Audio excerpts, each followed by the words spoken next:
Hi there. So I've decided to do these videos in two parts where I talk for 10 minutes about what's going on in my brain and my heart. And then I want to spend more time doing some healing work so that we can actually spend time together in the moment, really feeling this stuff, really healing this stuff, really practicing how it feels and what it means to be in the moment. So, just a big reminder here that anytime you're engaged with your senses, you can't think and engage at the same time. It's like you can't think and live. So I want us to practice that now. So what I want you to do is put your hand on your heart and just really feel yourself holding your heart, your body, whatever that may be, however it may be, and really focus on how you're feeling your skin. And try to think about something at the same time that you're doing that. You can't focus on both things at the same time. So when you're feeling, like I always say, put your hand on your heart and feel, that's pulling you out of your thoughts. Another thing is smelling. Really smell the air around you right now.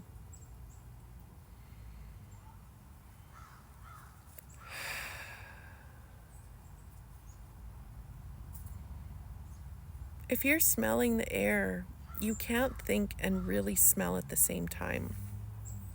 I don't have any food to taste right now, but when you're really tasting your food, you can't think and taste at the same time.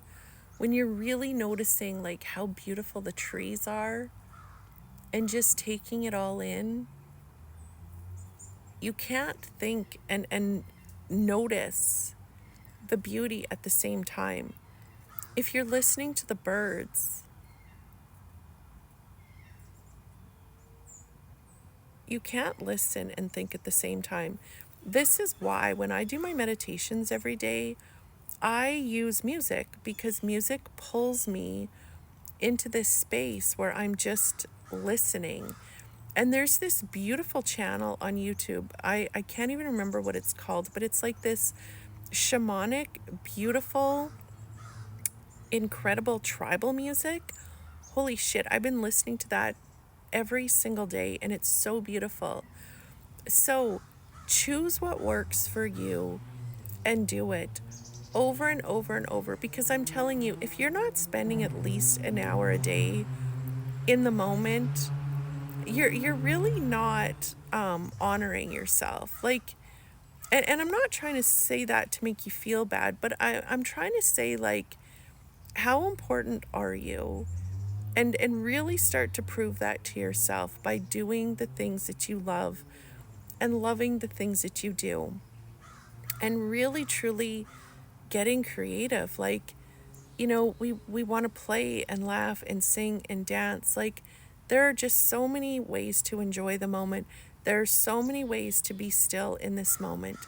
So, with that, I want you to place, or I'm asking you to place your hand on your heart and just breathe into this moment.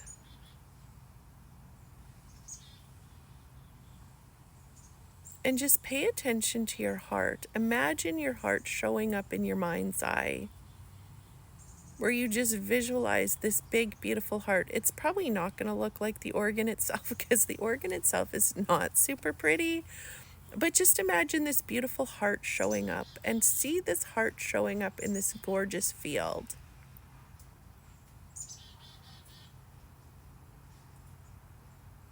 And just see that this heart holds all the seeds of your destiny.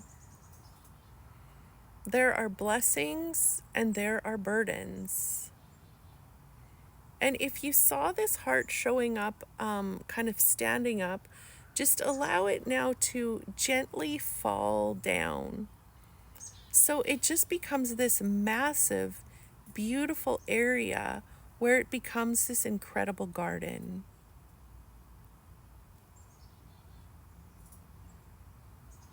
And just really feel yourself, imagine yourself walking through this garden,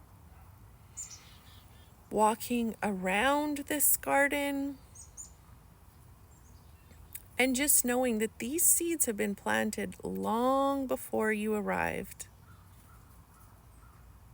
They've been planted in your heart. Was it at birth? Nobody really knows. It actually doesn't matter.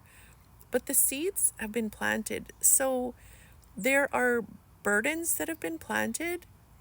These are the flowers that are going to show up in your life if you need help pruning and becoming stronger. Like, pruning things from your life means, things that are not good for us being taken away. Sometimes that's money. Sometimes it's people. Whatever that may be. Sometimes things have to fall apart in order for us to really get how important the moment is. So just really recognize that these burdens are not punishment. It's help.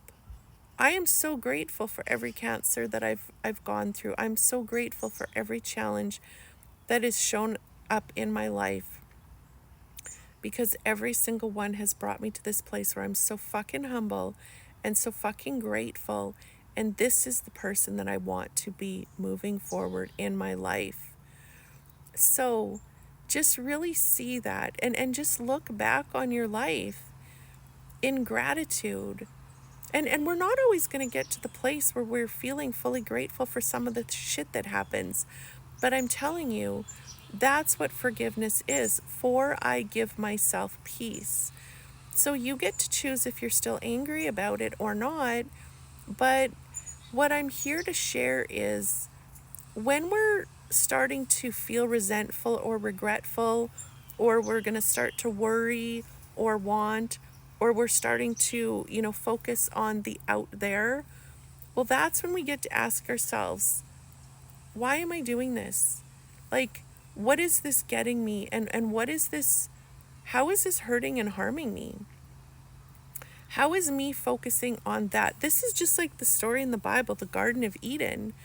I mean, we can have, like God said to Adam and Eve, and I'm not here to preach the Bible. Trust me, I'm not a Bible preacher at all.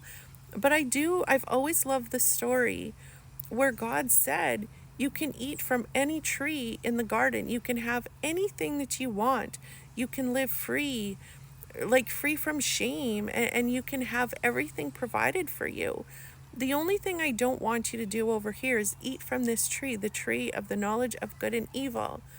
Well, that's us getting stuck in our thoughts. So as soon as Adam or Eve got stuck in their thoughts, they ate from the tree, they were banished from the garden. So they were shameful, they were afraid. Life became hard for them. Like, it's just such a beautiful story. So I want us to really start to think of that. Every time we start to think about things, like I said, regret or resent, worry or want, or distracting from the world, it's like, okay, is this helping me or is this harming me? Is there anything that this is doing right now that is actually helping me plant these beautiful seeds that could grow into these incredible, incredible blessings? We don't have to be the ones that decide what our blessings are. We can truly just live in this space where we're excited and enthused and like looking forward to what happens in life. We've lost this beautiful, playful enthusiasm. Remember when we were kids and Santa would come and we'd be so excited to see the tree and the lights and the presents, and we just couldn't wait. But we actually had to wait. People don't have to wait anymore for anything. It's all instant gratification. So I'm asking you to sit and to wait and to allow the universe to create what it is it's creating in your life. And your only job is to be in the moment, here, watering, like pouring into your heart, pouring into your day, pouring into your loved ones, but making sure you pour into yourself first. So just allow this to become your new habit. Allow this to then become what you crave. Allow this to be the only addiction you have in your life, is this addiction to feeling good.